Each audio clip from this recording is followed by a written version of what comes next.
Bonjour à tous, c'est le réparateur fou. Ça fait très longtemps que j'ai pas fait de petites vidéos, mais aujourd'hui je vais faire un petit tutoriel. Donc ça va être très simple. Depuis un moment j'avais des disques durs sur mon ordinateur, donc qui fonctionnent parfaitement, hein, mais depuis un moment, quand je les branchais au PC, ils étaient visibles, mais impossible de les voir ici dans l'explorateur de fichiers. Donc comme on peut le voir ici, il est bien reconnu. Et quand on regarde dans le gestionnaire de périphériques, on peut voir que hop, ici, voilà, on peut voir que c'est bien reconnu. Alors, on peut le désinstaller, le réinstaller ou le mettre à jour, c'est pareil, on ne le voit pas. Donc, je vais vous montrer l'astuce. Donc, tout d'abord, ici, vous pouvez aller dans le gestionnaire de disques pour voir si votre disque a toujours une partition normale. Donc, vous voyez ici, dans mon cas, elle est en parfait état, hein, il n'y a pas de souci. Elle est bien visible.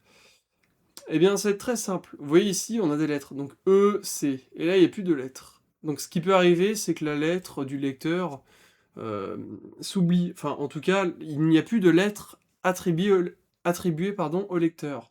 Et donc, Windows ne le voit pas. Il le détecte, mais il ne le voit pas. Donc ici, c'est très simple. On fait modifier la lettre du lecteur à chemin d'accès. On fait ajouter. Vous voyez, il n'y a rien hein, comme lettre. On lui donne, je sais pas, G par exemple. On fait OK. Et là, vous allez voir, hop, il est apparu directement, vous voyez. Là, il a un nom. Et si on regarde dans l'explorateur de fichiers, il est maintenant ici. Alors voilà, moi j'ai quelques animés, séries, etc. Donc voilà. Petit tutoriel très simple, hein. Ça peut aussi être le cas pour des clés USB, mais bon, souvent c'est qu'elles sont... comment dire? Souvent il faut les reformater parce qu'elles sont corrompues, ou alors qu'elle est tout simplement hors service. Mais voilà. Pour les disques durs, ça fonctionne très très bien.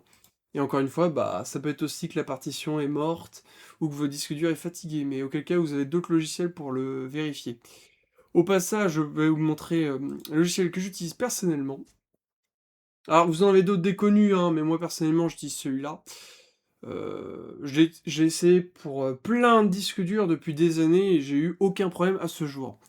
Donc voilà. Donc c'est Hard Disk Sentinel. Bon, ici c'est la version gratuite, donc on attend 10 secondes, on fait la croix. Et ici, vous pouvez déjà avoir une petite idée, donc l'état, combien de jours ça a fonctionné, etc. Voilà. Donc déjà, si l'état est pas trop dégradé, c'est bien. Par exemple, ici, bah, c'est mon SSD, donc forcément ça se dégrade, mais bon, on voit qu'il est très bien et c'est pas un problème, quoi. Donc voilà, déjà on peut avoir des informations comme ça pour le voir. Ensuite, on a d'autres applications classiques, mais plein de youtubeurs vous le montrent, hein, en tout cas. Donc voilà, petit tutoriel rapide. C'était le réparateur fou. Salut à tous!